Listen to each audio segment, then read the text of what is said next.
Boa tarde a todos. Boa tarde. Que a paz de Jesus esteja em nossos corações, que a luz se faça presente em nossas almas, para que possamos aproveitar esse ensejo maravilhoso e divino que nos é proporcionado por José de Mococa, pela espiritualidade maior, pelos mentores nossos que estão aqui em atividade frequente, para que a nossa vida esteja sendo melhor a cada dia que passa. A cada momento em que frequentamos a casa espírita, que seja um momento diferenciado, em que possamos estar maturando os nossos espíritos, estarmos maturando os nossos convívios conosco mesmo e com os nossos semelhantes. Que sejamos luzes no caminho dos nossos irmãos, que sejamos desbravadores no instante em que estamos vivendo a nossa vida, para que estejamos levando as palavras de Jesus: eu sou o caminho, a verdade e a vida, só irão ao Pai se for por mim. Então lembremos que Jesus é a receita, é o mapa que estaremos levando em nossas vidas. A verdade do mundo é fictícia, é passageira. A verdade plena é Jesus em nossos corações, para estarmos então mudando para melhor, para crescermos e evoluirmos cada vez mais. Que assim seja. E hoje temos a nossa irmãzinha Benê, que está aqui nos dando a oportunidade de fazer a palestra de hoje, né? Muito feliz que você esteja aqui, muito grato mesmo por você estar aqui junto com a gente, Benê, muito importante para a gente, tá? Benê, fica à vontade, a casa mental, para que a gente possa cuidar da nossa mente. Exato, essa é a intenção. Eu me preparando para vir ao centro, aqui ao José de Mococa, não sei para vocês, mas para mim é sempre um extremo presente. Eu ganhei esse presente de quem me ensinou, quem me admitiu e orientou os primeiros passos no Espiritismo. Embora tenha um contato muito próximo com meu avô, que era espírita, o único da família, toda a família extremamente católica, com padres, ministros, e ele, meu avô espírita, kardecista. Embora eu tivesse esse contato com ele, só fui trabalhar mesmo na doutrina espírita quando conheci o Senhor Leonardo. Então, o dia que ele me trouxe aqui para fazer uma palestra aqui com o Sol, eu fiz assim, preocupado, né? Como seria? E foi o maior presente de todos. Né? O Sola foi o meu segundo mentor. Está sempre presente na minha vida desde sempre. Até me emocionei ao lembrar dele e acho que ele também, né, na presença dele aqui na casa, né, se emociona e transfere essa emoção para vocês, esse acolhimento. E pensando que eu vou levar, porque as palestras aqui, né, Luiz Arco-Íris, pessoas assim, João Cosmistas, espíritas de nascimento, né? Vir ao centro José de Mococa é uma responsabilidade. E aí pensando, estou lá estudando um livro, No Mundo Maior, que é o quinto livro daquela coleção Vida no Plano Espiritual. E exatamente por umas situações que eu estava vivendo, ao ler o capítulo 3 e o capítulo 4, A Casa Mental, eu falei, vamos conversar a esse respeito, né? E a gente sabe que na doutrina espírita, a gente tem algumas expressões, algumas colocações que são uma constante, né? Como o Evangelho redivivo, né? Como a gente vai viver, qual é o mandamento mais importante. E no Evangelho segundo o Espiritismo, a gente tem lá Jesus dando a resposta ao fariseu que pergunta, né? Qual dos mandamentos é o mais importante? Tentando puxar o tapete de Jesus, né? E Jesus, naquela bondade infinita que a gente nem imagina, né? Que a gente vive pelo amparo que Ele nos dá, olha para o fariseu e diz: amar a Deus sobre todas as coisas. E o segundo, não menos importante, ama o teu inimigo como a ti mesmo. Ama o teu próximo como a ti mesmo. E mais tarde, em outra parábola, ele fala da necessidade de amarmos os nossos inimigos. Né? E ao pensar no que os Espíritos discorrem sobre a necessidade nossa de aprender a amar não só os nossos semelhantes, não só aqueles que nos amam, mas antes de tudo, a necessidade que nós temos para nós, a nosso benefício, de amar aquele que não gosta muito da gente, né? Amar aquele que a gente acabou trazendo para a nossa vida como um adversário, amar o inimigo, né? E naquele momento, pensando no Sola, pensando no seu Neymer, eu pensei, numa das discussões que a gente teve num curso, o seu Neymer fala assim, alguém fala, mas a gente precisa fazer uma reforma íntima. E aí ele todo elegante olha e fez assim: você sabe quem você é? Aí a pessoa deu o nome: Maria. Não. Maria é o seu apelido. Você é uma criatura divina. Deus criou você. E todos nós perversos, olhando quem foi para Deus te criou. Aí, quem somos nós para reformarmos a criação de Deus? Quem a gente pensa que é para se pôr a reformar o que Deus fez? Presta atenção, né, que quando Deus nos criou, Ele nos deu todos os brilhos, Ele nos deu todas as virtudes, toda a sabedoria, todo o conhecimento. Ele nos permitiu passar por todos os reinos da natureza, desde o mineral, caminhando pelo vegetal, pelo animal, até chegarmos aqui. O que Ele espera quando o Filho dele vem, Jesus, a segunda revelação, Jesus veio em pessoa ensinar o caminho da evolução. A lei é evoluir, não é reformar. Muito criança para ele, né?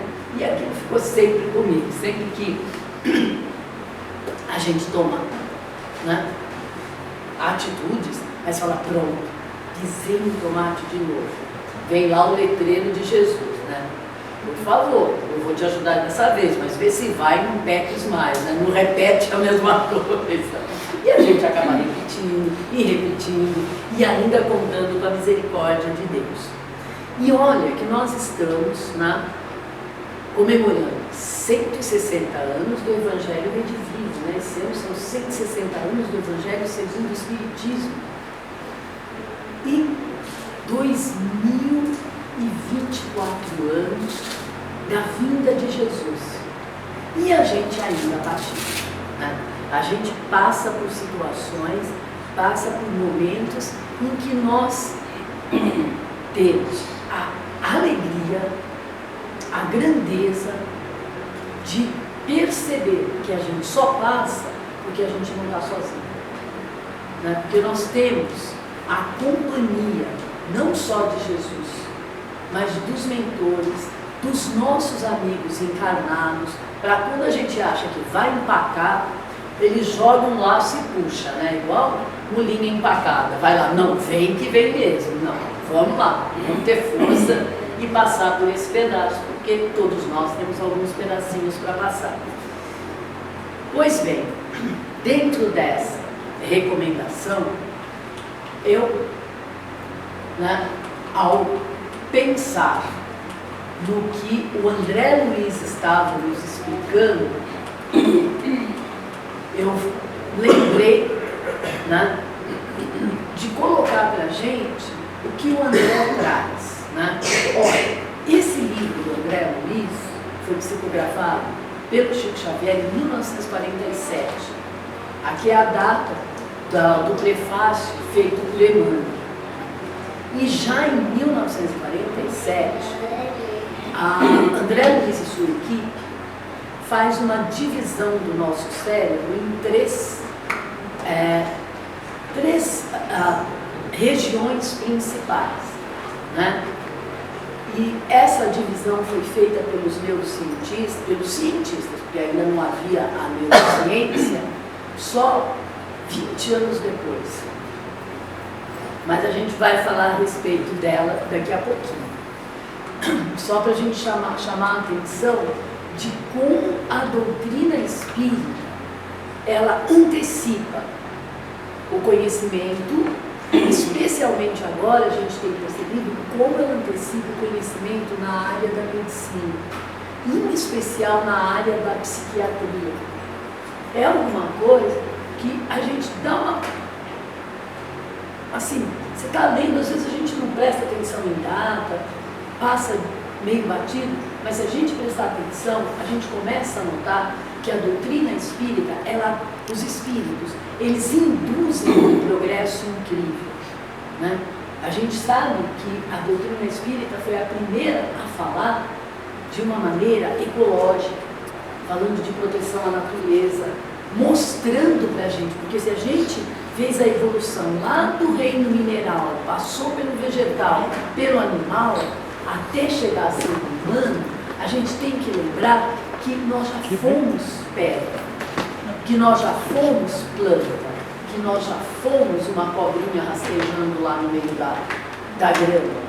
Então, o respeito que a gente tem a essa vida do século XIX, e do século XIX ele está avisando a gente, que nós não somos apartados da natureza, né? Que nós dependemos e nós passamos milênios evoluindo em contato direto, sendo a natureza. Nós somos a natureza enquanto encarnados. Né? Então, essa visão espírita, a gente precisa, assim, todos os dias, lembrar e agradecer a equipe do Espírito da Verdade e a Kardec pelo que eles nos trouxeram. Pois bem, nesse livro, No Mundo Maior, o André Luiz estava pensando, né? Ele começou a lembrar de quando ele passa para o plano espiritual, totalmente desequilibrado, sem ter dado importância na vida, naquela encarnação, a desenvolvimento espiritual.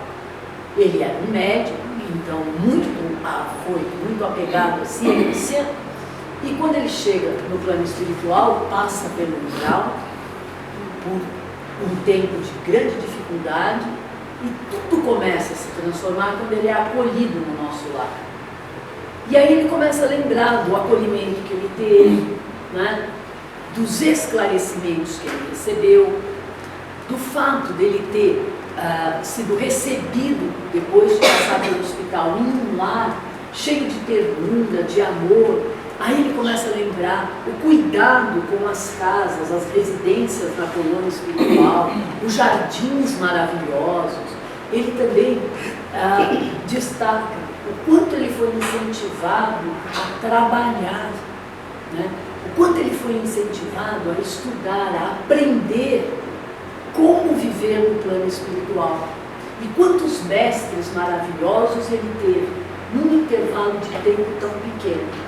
André então lembra essa passagem dele no nosso lar e ele conclui: nossa, como eu consegui equilíbrio, né? Meu equilíbrio espiritual, o fato de eu trabalhar, as relações que eu formei trabalhando, servindo os meus semelhantes, o que fez de benefício para mim. Como agora eu estou harmonizado, equilibrado, como eu já consigo vigiar o meu pensamento, me manter em conexão com uma espiritualidade maior. E ele começa a sentir todos os benefícios, e ainda nesse capítulo ele fala, a passagem para o sepulcro me fez ter uma vida muito melhor do que a que eu tinha enquanto encarnado. E ao mesmo tempo, ele faz uma observação. Ele não consegue entender, perceber por que outros desencarnados que passaram para a vida espiritual da mesma forma que ele, não conseguiam aceitar a acolhida do plano espiritual. Então, é aqueles encarnados que, embora tivessem, ele achava, no mesmo desequilíbrio que ele esteve quando passou para o plano espiritual, esses desencarnados estavam muito apegados à matéria, não conseguiam sequer enxergar aqueles mentores que procuravam ajudá-los e acabavam se implorando para voltar à vida, acabavam reencarnando quase que imediatamente, enquanto outros ainda faziam algo um pouquinho mais difícil para eles mesmos, né? Que é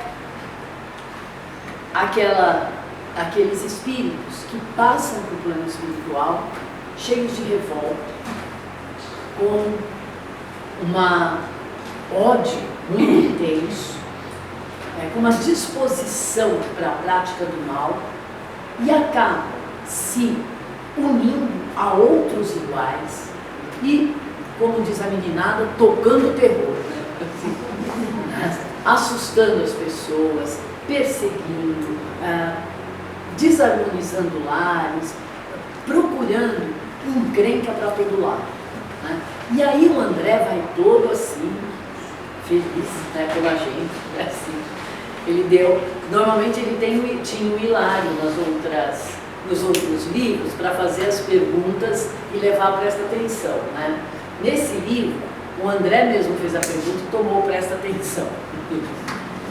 Ele chegou para o Calderaro, que é o mentor, o assistente que estava ajudando ele nesse aprendizado, e fala para o Calderaro: olha, eu queria trabalhar com os obsessores, né?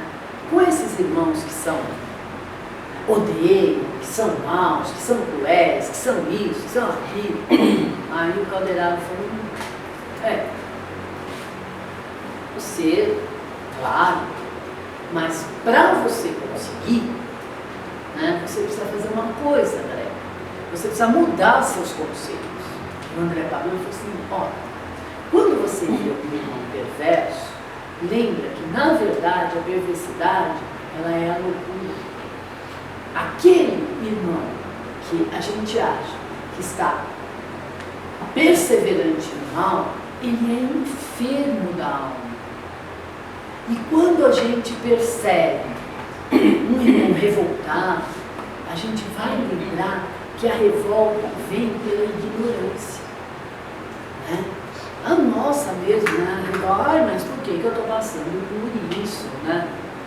Nem me atrevo a fazer a pergunta o que eu fiz, né? Não fiz nada, sou ok, não sou ok, imagina, fiz o quê? Não, né? Então a ignorância, a gente passa por situações difíceis, né? E tem que lembrar que a gente precisa passar aceitando de coração. Se a gente está passando por essa situação difícil, alguma situação difícil impus ao outro, né? Porque, bom, lei de ação e reação, né? A gente sabe que Jesus é a misericórdia, que não é Ele que vai reagir na forma que a gente age. E por isso mesmo a encrenca é terrível, né? Porque eu sempre falo assim, se a gente atirasse a pedra e acertasse em Jesus, estava tudo bem, né? Vamos concordar. Porque se acerta a pedra, ele fala: isso não foi nada, nem doeu, e sai andando. E você fica lá, com aquela cara com a pedra, eu fico lá com a pedra na mão, né? Então, não consegui nada acertando a pedra em Jesus, mas a gente sempre erra o alvo. Aí dá, né? Vira alvo também. Pois é. E aí o André repensa, né?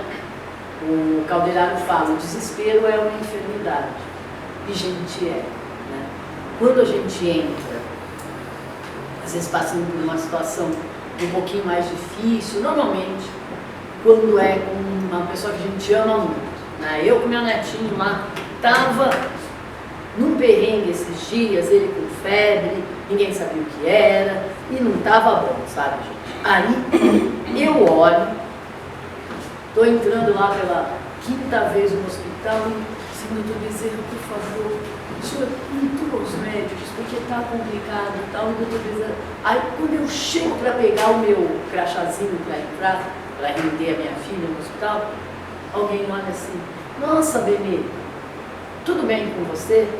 Eu olhei e fiz assim, nossa, do José de Mocó, sobrinho neto de Sol. Aí ele falou assim, tudo bem com você? Não, agora tá, agora ficou. Eu estava tão assim, de repente alguém falou, olha, tá vendo?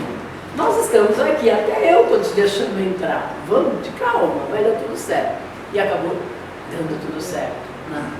E aí, o André, então, na proposta de olhar, de aprender mais, vai então com o caldeirado, depois de perceber que a gente, eu pelo menos não estou numa situação muito melhor do que aquele que está me obsediando, ele vai ao hospital, onde um paciente, o Pedro, muito doente, vai receber assistência do caldeirado. O André descreve a cena. Pedro está deitado, pálido, extremamente abatido, assim, a parte fisiológica muito comprometida, assim, mas estava tenso, todos os nervos contraídos, com medo mesmo, a fisionomia do pavor. E unido mesmo ao Camilo, ao Pedro, está uma outra entidade, que é o Camilo. O André fala que a união se faz assim, pelo tórax e cérebro, que haviam tantos fios ligando os dois, que pareciam que eles estavam, assim, unidos mesmo. Ele olhou aquilo e aí os dois, tanto o Pedro quanto a entidade, o Camilo, não conseguiram perceber a chegada do André e do caldeirado. Aí o caldeirado vai, aplica passes no Camilo, o André observando. Aí, de repente, com os passos, o Pedro se acalma e começa a sair do corpo, né? A hora que ele começa a sair do corpo, entrar em desdobramento, ele vê o Camilo, entra no estado de pavor novamente. E aí o André faz assim, será que a gente não podia afastar o obsessor para ajudar o Pedro? Ele vai acabar desencarnando, né, a preocupação do André. Aí o caldeirado fala, nós não vamos conseguir. Embora a gente tenha muito conhecimento, para resolver uma situação como essa, o conhecimento pode trazer algum lenitivo, mas só o amor incondicional é capaz de acolher os dois. Por mais que a gente converse, por mais que a gente tente esclarecê-los, nós não vamos conseguir nada. E nessa situação, o caldeirado pede a André que olhe o que acontece com o cérebro do obsessor e do obsediado. E o André fixa a atenção nos dois.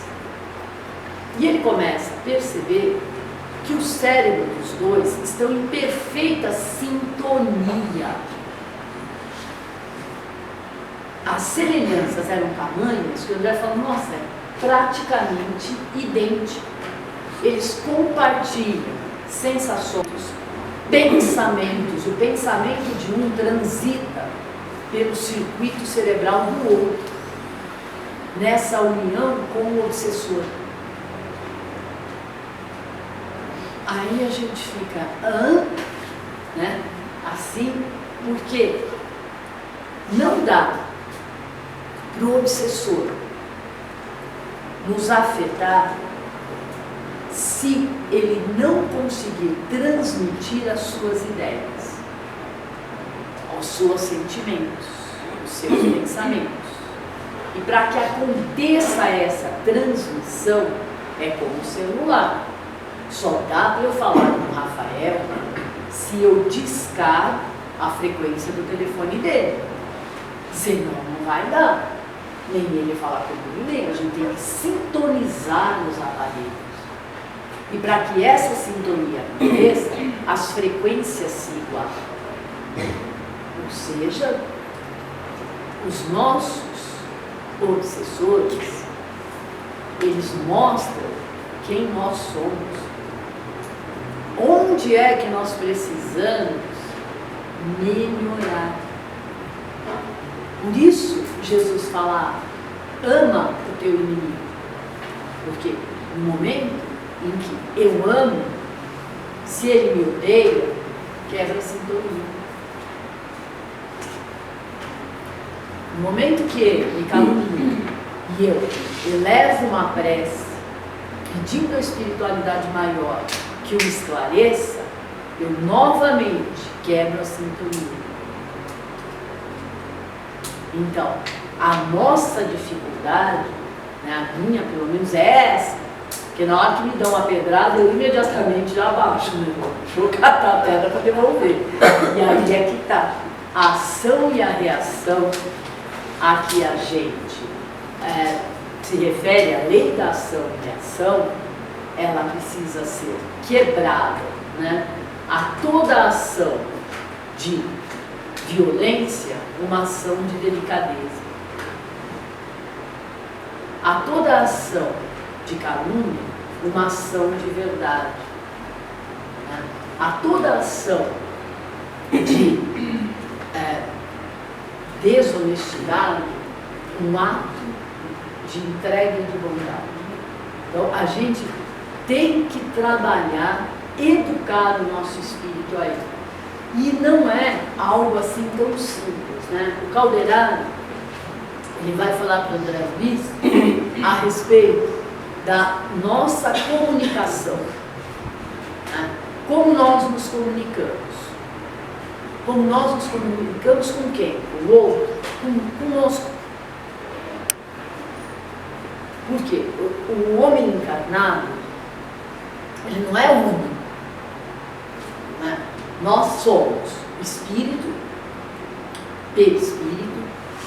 Então, o espírito vai ou sozinho, se tiver evolução para isso, ou junto, ou contando com a ajuda de espiritualidade superior, ao ir do planeta matéria, etérea, para fazer, construir o perispírito dele. Esse perispírito, então, começa a responder ao controle da mente, que é o espírito, as chamas, a centelha divina. Né? Então, aí a gente tem um espírito, que é a mente, o espírito, a alma e o perispírito. Quando a gente vai reencarnar, o perispírito é o modelo organizador biológico. É a partir do cérebro perispiritual, a partir do corpo perispiritual, que se molda o nosso corpo físico. E o contato entre o nosso cérebro espiritual, perispiritual e o nosso cérebro carnal, ele é feito de uma forma muito cuidada. Na literatura de André Luiz e também da leitura do Espírito, a gente sabe, é informado, que nós precisamos, ao reencarnar, esquecer a maior parte das nossas existências anteriores. Tudo que a gente aprendeu, tudo que a gente fez de bom ou de ruim, ou de melhor ou de pior, todo o nosso contato com a luz ou com a treva, que deixou marcas no nosso espírito, vai para o porão do nosso cérebro. Né? O Calderaro, ele faz uma associação. Ele fala que o nosso cérebro, ele tem essa parte aqui mais embaixo, o sistema nervoso, é o nosso subconsciente. É a nossa parte mais materializada, é aí que a gente tem os instintos. Sabe, quando eu vou atirar a pedra, É essa a parte do teu cérebro que ativa para você desviar da pedra. É uma atitude assim que você toma sem pensar. É o instinto. Se eu vou atirar a pedra, você usa esse sistema nervoso, né? São as experiências vividas, passadas. Agora, o andar social, né? O primeiro andar da casa é o córtex motor. A maior parte ali do cérebro é responsável pela nossa visão, audição, tato, paladar, responsável pela nossa motricidade. Quando a gente está, por exemplo, trabalhando, seja um trabalho intelectual, seja um trabalho físico, é essa parte do cérebro que nós estamos ativando, né? Então ela é o nosso presente, é ela que vai nos ajudar a viver esse mundo material, né? E os lóbulos frontais, essa parte aqui da frente, aí é o andar superior, né? Seria aí a parte das conquistas superiores, o superconsciente. É quando a gente, por exemplo, entra em prece, elevando o pensamento a Jesus, ou elevando o pensamento aos mentores, e aí a gente é naquele estado de graça, né? Quando a gente, por exemplo, para e faz uma adoração ao Criador do Universo, né? Ali está, nessa parte do cérebro espiritual e material, as promessas, né? A nossa evolução, a nossa esperança. E aí a gente fica assim, então a partir de agora vou ficar só ativando o lóbulo frontal, porque vou virar anjo, criar asa e escapar daqui. Mas aí o Calderaro fala, olha, não é bem assim. Aliás, não é nada assim, né? Aqueles que se dedicam a essa fé contemplativa, que vão lá para o mosteiro, se separam da sociedade e passam o tempo todo em oração, estacionado. Não vão nem para um lado, nem para o outro. Como disse Paulo, o que é a fé sem obras? A gente precisa sim ter o nosso tempo de estudar, ter o nosso tempo de ler o Evangelho. A gente precisa se amar, aprendendo a doutrina de Jesus, que é puro amor, mas não é o tempo todo não. Se a gente der uma ênfase muito grande a ela, a gente perde o nosso presente que está aqui no córtex motor. Nós estamos aqui para trabalhar, nós estamos aqui para estudar, nós estamos aqui para ajudar o nosso irmão. A gente, quando vem em casa, a gente vem para fazer a faxina. A gente esquece, né? Que é sempre assim, né? Quando a gente vê lá, o que eu fui na vida passada, certamente uma princesa. Foi todo mundo, né? O engraçado é que tem assim, um rei por país, né? E assim, milhares de súditos. Ninguém foi súdito. O pessoal só lembra quando foi rei, quando foi princesa. Pois é. E aí é a hora, né? Todos os débitos que a gente adquiriu no reinado, agora está na hora da gente fazer a distribuição das rendas, né? E essa hora de servir o seu irmão, de servir o próximo mais próximo, é a hora da gente ativar o córtex motor, a hora da gente aprender a dividir, não só o pão, né? Aprender a dividir, não só o teto sobre as cabeças, mas aprender a dividir a alegria, aprender a dividir a nossa felicidade de aprender, aprender a dividir aquele tempo que a gente senta para repousar. Esse aprendizado é de extrema importância para que se equilibre as três áreas do nosso cérebro, né? A espiritual, a de vidas passadas e a da vida presente. a parar para pensar no que nós fizemos. Na vida passada, provavelmente não vai dar, né? Porque nós somos espíritos imperfeitos. E para nossa própria proteção, mesmo desencarnados, a gente não acessa muitas vidas passadas. Basta a gente lembrar dos pais do Lísias no nosso lar, né? A dona Laura e o seu Ricardo. Eles relembraram 2 encarnaçõezinhas passadas. E lembre, eles já eram espíritos que estavam trabalhando há muito tempo, né? Que já estavam assim numa posição que a gente olha falando, nossa, como eles são lindos. E mesmo com todo o trabalho no nosso lar, com toda aquela família harmonizada, com toda a capacidade de receber na casa deles pessoas para auxiliar, hospedou a André Luiz, hospedou a neta que estava desequilibrada, cuidou dela para que ela conseguisse se reharmonizar. Então, mesmo com todas essas capacidades, eles lembraram 2 ou 3 encarnações passadas. E lembraram, já correram para reencarnar, porque perceberam que o Pedro vai falar com o Camilo, olha, agora eu quero ter minha própria vida. Como eu trabalhei minha vida toda para você me paga o meu salário, os meus salários para eu poder levar minha vida? Ele falou, imagina, não vou te pagar nada não. Você pode ficar aqui, mas pagar você, onde já se viu. Aí o Pedro ficou bravo e matou o Camilo. Só. Atira a pedra, bate no lugar certo, né? É bom quando a gente atira a pedra e erra, a gente vai subir. Porque quando acerta, séculos para resolver o problema da pedrada. Aí tá bom, o que acontece? O Camilo morre, ele tem esposa, filhos, e o Pedro, ele era uma boa pessoa, assim como eu, boa.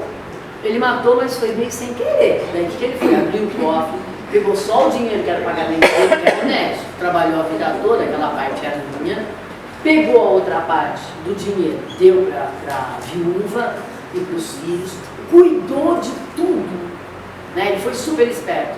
No dia seguinte ele foi para a loja, ao invés de ele abrir a loja, ele falou, olha, até agora o Camilo não abriu a loja. Chamou um policial, o policial foi lá, abriu a loja, lá estava o Camilo morto. Aí fez um enterro, fez tudo. Na boa. Aí, que pessoa incrível, né? Deixou a viúva muito bem amparada, foi para outra cidade. Prosperou economicamente com o dinheiro que era dele, não roubou nada, só matou.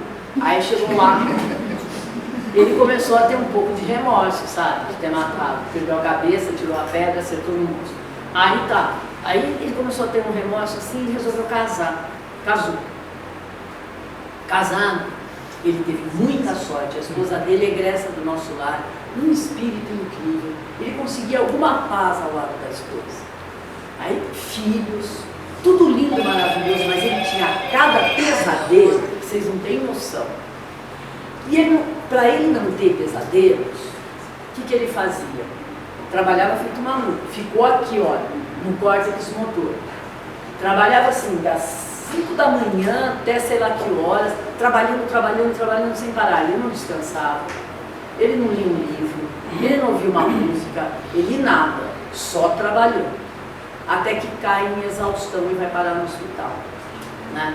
Então a gente tem que lembrar isso. Lembra? Jesus instituiu que a gente tinha que descansar. Moisés, olha, 4.000 anos antes de Cristo, ele falou, olha, vocês trabalham 6 dias da semana, descansam no 7. É proibido trabalhar sem parar. E é proibido descansar sem parar. Sabe assim? A gente tem que ter aí um meio termo na história. Não pode ficar de férias o tempo todo, né? Então, as duas coisas são proibidas. Aí o que acontece, né? O Calderaro explicando, mostrando em André Luiz, olha a situação que eles estão. O Camilo se uniu, na verdade, ao Pedro pelo remorso que o Pedro sentia. Então o Camilo localizou o Pedro e aí ele ficava transferindo aquele sentimento de ódio, aquela vontade de desgranar o Pedro, mas como espírito ele não conseguia. Então todas as sensações reforçando o remorso do Pedro. Aí eu fui entender uma lição que eu tive no Espiritismo, né? Olha aqui, quando um cobrador bater na sua porta, você olha para ele e fala, tudo bem, só que eu não lembro se eu devo ou não. Então vamos fazer o seguinte, mãozinha dada, vamos falar com Jesus. Ele é o juiz, ele resolve como eu vou te pagar, né? Porque se a gente comete o erro e não se ama, não ama a si mesmo, não vai conseguir amar o próximo. Porque se é para eu amar o próximo como a mim mesmo e eu não me amo, o próximo não está danado. Não é? Aí você tem que amar o próximo como você se ama. Por isso é a hora de você ir lá, que Jesus já prometeu e ele cumpre, gente. Há 2000 anos ele cumpre mesmo. O meu jugo é leve. Você vai poder pagar suaves prestações, né? E aí resolve-se a coisa por aí. Por quê? Errar faz parte do nosso grau evolutivo. Nós somos espíritos imperfeitos. Se a gente fosse perfeito, a gente não estava nem aqui. Mas, né, e aí ia ser assim, né? Passa por aqui como passa Jesus, né? Lá de vez em quando, tchau, menina, para de falar isso que ele está aí o tempo todo. Não brinca. Aí assim, Jesus ainda bem que está aqui o tempo todo. E eu errei. Aí, eu entro ao invés. Bom, errei, derrubei a tampa. Pega a tampa. Aqui a tampa, obrigado. Você vê que a gente sempre precisa de um amigo para pegou a tampa, consertou o erro. Né? Ficar com remorso. Ah, o que eu vou fazer? E agora? E aí? Nossa, olha como eu sou feio, como eu sou ruim, como eu sou isso, como eu sou aquilo. Só ajuda o outro a piorar a minha vida. Que foi o que aconteceu com o Pedro. E para ele sair disso, ele não disse caldeirada. Eu posso sentar aqui e falar tudo isso que a Benê falou de um jeito muito melhor, mas não vai adiantar. Porque eu tenho conhecimento, mas eu não sei amar incondicionalmente. Aí nisso, André, fala que chega uma senhora de idade madura, que o André, quando ela chega, o André se curva. Tamanha beleza, tamanha a sensação que ele tem, maravilhosa, com a chegada dela, que é a Cipriana. E na hora que o Pedro vê a Cipriana, ele pensa que é a Nossa Senhora, só. Né? Porque nós também, a gente é humilde. Se o Espírito veio visitar você e é mulher, nada menos que Mãe Santíssima. E se você recebe uma comunicação bonita, você é médium de Jesus. Não é assim? Então, né? Aí ele achou que era a Mãe Santíssima, porque o amor, ela chega, ó, Pedro, o que você fez com você mesmo? Aí ele começa a chorar, começa a se perceber como ser humano, e aí ele se liberta. E o mesmo do caminho, né? Ambos acabam, né, depois, falando, nunca ouvi algo tão lindo. E ela falou muito pouco. Ela só amou aqueles que a gente hoje falaria humilhante, né? Mas para ela não. Eram apenas enfermos da alma, que estavam unidos pelo tal do pensamento, né? E eu gostaria muito de falar sobre o pensamento, mas, então aqui, o que a gente pensa nessa formação do espírito? Eu não imagino o que é, né, você tem lá, eu falei para você, né, que a gente tem o espírito, que é a centelha divina. Não dá para a gente imaginar a forma do espírito, como a gente não sei se alguém imagina a forma que é Deus, o que é o amor, né? Deus, amor, não sei que forma que é, não tenho essa grandeza não. Aí, né, essa chaminha vai lá e forma o perispírito, né? Aí o perispírito, para reencarnar, vai pegar a energia vital, formando o duplo etérico corpo. E aí aquilo que a gente está vendo, que é o corpo físico, nada mais é, né, do que uma cópia quase perfeita do corpo espiritual. Por isso que às vezes as pessoas falam assim, nossa, a pessoa vai envelhecendo e ela fica mais bonita, né? Que é que o perispírito já está há tanto tempo naquela matéria, e quanto mais alegre, quanto mais leve a pessoa é, mais bonita ela fica, né? O perispírito acaba moldando mesmo a parte espiritual, né?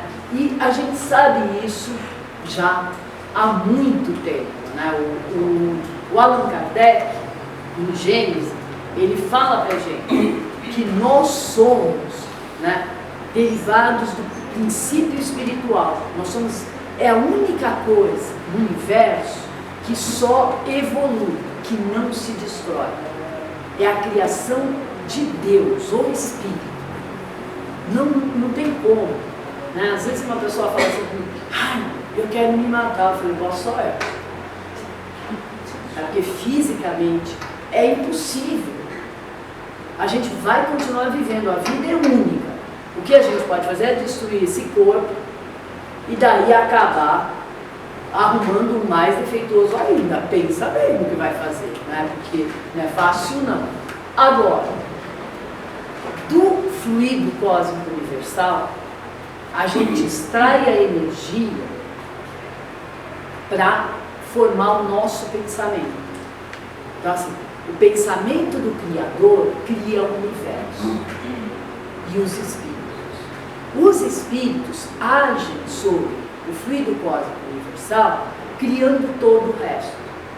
Claro que nós aqui no máximo a gente consegue, com a ajuda de um serrote, lixa, cola, criar essa mesinha, né? E olha que a habilidade foi incrível para fazer, certo? Agora, há espíritos como Jesus, como outras potências angelicais, que criam mundos. No planeta Terra mesmo. Tudo que está no planeta Terra foi desenhado pela equipe de Jesus. Outro dia eu estava lá olhando, falando, nossa, como essa praça, essa grama, durmo e tomei, presta atenção. Se um dia você estiver pisando na grama e ela estiver com flor, pega a flor da grama e olha. A flor da grama é uma mini orquídea.